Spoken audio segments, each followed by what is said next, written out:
200 గ్రాముల పన్నీర్‌తో హాయిగా ముగ్గురు తినొచ్చండి తృప్తిగా. నెయ్యి వేసి ఎర్రగా కాల్చిన చపాతీలోకి భలే టేస్ట్ ఉంటుంది. ఇంక రెస్టారెంట్‌కి కూడా అవసరం లేదు. వాళ్ళేసే ఏమేమేస్తారో మసాలాలన్నీ చూపిస్తాను. కమ్మటి వాసనతో పన్నీర్ కర్రీ రెడీ అయితుంది.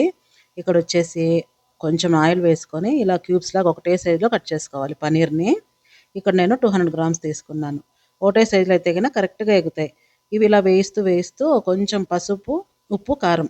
పసుపు లేదులెండి. ఉప్పు, కారం వేసుకోవాలి. ఎందుకంటే చప్పగా లేకోకుండా పన్నీర్ అనేది. దీంట్లోకి ఇంకొంచెం ఆయిల్ వేసుకొని 2 మీడియం సైజ్ ఎర్రగడ్డలు ఇలా కొంచెం మందంగా కట్ చేసి ఆయిల్‌లో మగ్గించుకోవాలి.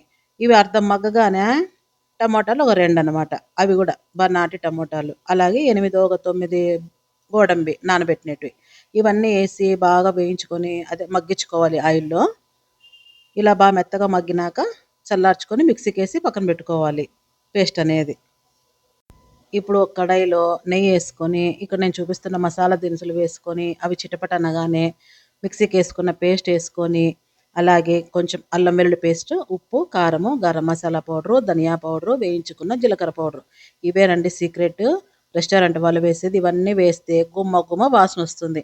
ఇంకో నెక్స్ట్ వచ్చేసి కేవడా వాటర్. ఇది లేదంటే రోజ్ వాటర్ అయినా వేసుకోవచ్చు. ఒక అర్ధ మూత అలా కుత కుత ఉడికేటప్పుడు ఆ కేవడా వాటర్ వేసేసి పన్నీర్ ఉడికే కోసం కొన్ని నీళ్లు పోసుకోవాలి. ఈ పన్నీర్ వేసేసుకొని మన గ్రేవీ ఎంత చిక్కగా కావాలో అంత మాత్రం ఉడికిచ్చేసుకొని సాఫ్ట్గా ఉడికిపోతుంది. కసూరి మేతి వేయించింది అలా లైట్గా వేసేసుకొని ఫ్రెష్ క్రీమ్ వేసుకుంటే రెడీనండి. మీకు నచ్చిందా? సబ్స్క్రైబ్ చేసుకోండి.